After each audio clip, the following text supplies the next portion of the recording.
के माता पिता के लिए क्या कहना चाह रहे हैं? बच्चे का माता पिता के हम यही कहेंगे कि थोड़ा आप इंसान जो होता है ना, गरीब तो समाज, हमारे समाज जो है गरीब है, इस बात से तो नकार नहीं सकते, लेकिन इंसान मजबूत अपना सोच से होता है। यदि आप सब एजुकेशन लाइन में आए हैं सर, जी आगे की प्लान क्या है बच्चों के प्रति? देखिए, सबसे पहले मेरा एक सिंपल सी प्लान है, बच्चा में एक बेसिक लेवल से ही उसका एक कल्चरल जो हमारे देश की कल्चर है उसके आधार पर डेवलपमेंट किया जाए। चाहूँगा कि इसमें हर एक बिंदु पर कला के माध्यम से प्रदर्शन किया जाता है और बच्चे उस कला प्रदर्शन के माध्यम से अपने अभिभावकों समाज में पॉजिटिव मैसेज छोड़ते हैं। तो हम लोग सभी शिक्षक का एक काम है और मॉडर्न चिल्ड्रन बच्चियां भाग लिए थे सर ये कार्यक्रम को सफल बनाने? देखिए, बच्चे लगभग इसमें 50% बच्चे भाग लिए थे और कुछ बच्चे जो हैं वो अभी तैयार किए जा रहे हैं, तो आगे भविष्य में भी उनकी तैयारियां बहुत ही शानदार तरीके से रहेगी। प्रोग्राम कैसा जी? कहते हैं मॉडर्न चिल्ड्रन एकेडमी देवनिया में मौजूद हूँ। अभी हमारे पास महेंद्र सर है और महेंद्र सर के कुछ जानने का प्रयास करेंगे। और इनके पहले जानने से पहले आज एक जो प्रोग्राम रखा था गांधी जयंती को क्या मिलने वाले हैं और महेंद्र सर को क्या मिलने वाले, सबसे पहले मेरा चैनल में स्वागत है। बहुत बहुत धन्यवाद आपका चैनल राहुल न्यूज 24 में। और आज गांधी जयंती एवं लाल बहादुर शास्त्री 2 महापुरुष का जन्म दिवस है। इसी जयंती के शुभ अवसर पर आज मैं अपने विद्यालय में बच्चों का सांस्कृतिक कार्यक्रम का आयोजन किया हूं।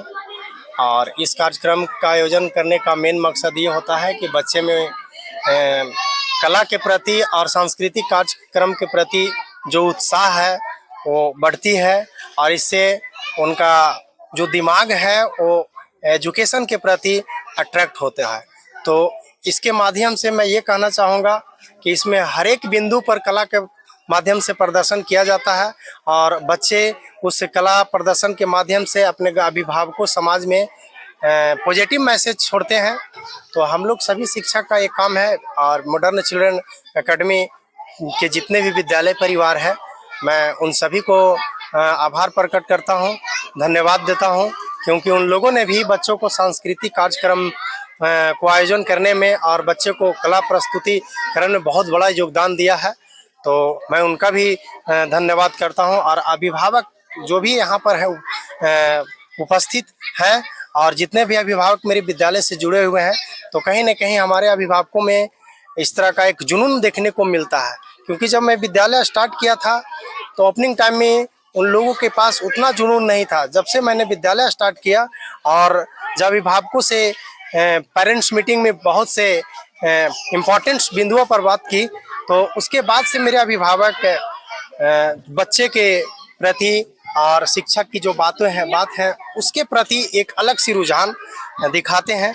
और मैं इस बात से बहुत ही बेहद खुश हूँ और मैं अपने कार्यशैली को तत्पर रखने में भी बहुत आनंद महसूस करता हूं। कितना बच्चियां भाग लिए थे सर ये कार्यक्रम को सफल बनाने? देखिए, बच्चे लगभग इसमें 50% बच्चे भाग लिए थे और कुछ बच्चे जो हैं वो अभी तैयार किए जा रहे हैं, तो आगे भविष्य में भी उनकी तैयारियां बहुत ही शानदार तरीके से रहेगी। प्रोग्राम कैसा रहा सर? बहुत सारे लोग हैं कि अश्लील गाने बजाते हैं प्रोग्राम के दौरान, लेकिन आपका प्रोग्राम कैसा? मैं एजुकेशन से जुड़ा हूं और एक शिक्षक का कर्तव्य बनता है कि बच्चों के बीच में हमारे देश की संस्कृति और सभ्यता है उसकी ख्याल रखते हुए सांस्कृतिक कार्यक्रम को आयोजन किया जाए, ताकि हमारे देश में जो भविष्य में आने वाले बच्चे जो हैं, जो हम सब जैसे स्कूल से आगे निकलते हैं, तो यही बच्चे आगे चल कर संस्कृति को आगे बढ़ाने में काम करेंगे। ताकि विद्यालय ही यदि यहाँ से बेसिक लेवल से यदि उनकी संस्कृति पर ध्यान नहीं देगी, तो मुझे नहीं लगता है कि वो आगे संस्कृति का ध्यान रख पाएंगे। क्योंकि हमारे बहुत ऐसे कवि हैं, जैसे प्रेमघन जी, बद्री नारायण चौधरी जो हैं, और भी बहुत ऐसे हमारे देश में कवि हैं जिन्होंने संस्कृतियों पर, भारतीय संस्कृतियों पर बहुत बड़ी जोर दिया है। इसे हम जैसे शिक्षकों की समझने की जरूरत है और इसे आगे बढ़ाने की जरूरत है। तो मैं यही चाहूँगा कि बच्चों की सांस्कृतिक कार्यक्रम में हमारे देश की संस्कृति का ख्याल रखते हुए और हमारे देश के महापुरुषों का जो योगदान रहा है उनका ध्यान रखते हुए हमारे देश के विकास की शैली को आगे बढ़ाया जाए। सर, गांव से बच्चियां नहीं पढ़ पाते हैं, गांव का बच्चा भी नहीं पढ़ पाते हैं, इनके लिए क्या कहना चाहते हैं सर? आप कितना दूर लेके जाएंगे गांव के बच्चे के बच्चे? देखिए, मैं 100 रुपये से बच्चों को पढ़ाना शुरू किया हूँ, और ये पढ़ाई जो है मैं घर घर, आप समझ सकते हैं जिस एरिया में मैं हूँ, दीवनिया में ही नहीं, 12 चट्टी आपसे वह में हम स्टार्ट किया हूँ वहाँ से पढ़ाई। तो वहाँ से आप पूछ सकते हैं, वहाँ के एक गार्जियन से आप जान सकते हैं कि मैं बच्चों को घर घर जाकर, अंटा गोली खेलने वाले बच्चा का भी मैं उनके गार्जियन को जागरूक किया कि नहीं, आप मुझे 100 रुपया ही दीजिए, आप ना भी दीजिएगा तो भी बच्चों को आप पढ़ाइए। आपका बच्चा में जो आपका बच्चा में जो टैलेंट है वो टैलेंट दब नहीं जाए।